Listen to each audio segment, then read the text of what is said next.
জান্নাতুল সুমাইয়া হিমি একজন প্রতিভাবান অভিনেত্রী এবং মডেল। বর্তমানে টেলিভিশন ও ইউটিউব নাটকে তার সক্রিয় উপস্থিতি দিয়ে প্রশংসিত হচ্ছেন। সম্প্রতি তার কাজের ব্যস্ততায় ও ব্যক্তিগত জীবনে নানা বিষয় নিয়ে কথা বলেছেন তিনি।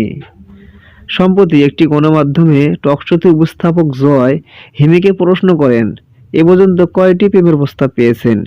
হিমি বলেন, আমি প্রস্তাব আসলে অত বেশি একটা পাইনি, কারণ আমার অভিভাবক সবসময় সাথে থাকতো। আম্মু সাথে থাকতো বলেই অনেক ভয় পেত। এরপর জয় তাকে আবারও প্রশ্ন করেন, চুপি চুপি প্রেম কয়টা করেছো? হিমি উত্তর দেন, প্রেম একটাও করা হয়নি। এখন সামনে আসছে নতুন বছরের ভালোবাসা দিবস, যা নিয়ে বর্তমানে বেশ কিছু প্রজেক্টে কাজ করছেন হিমি। এর পাশাপাশি ঈদ এবং দৈনন্দিন কর্মসূচির জন্য প্রস্তুতি নিচ্ছেন। তো ভিউয়ার্স, জান্নাতুল সুমাইয়া হিমির সব ধরনের তথ্য সবার আগে পেতে আমাদের এই চ্যানেলটি সাবস্ক্রাইব করে রাখতে পারেন। সবাই ভালো থাকবেন।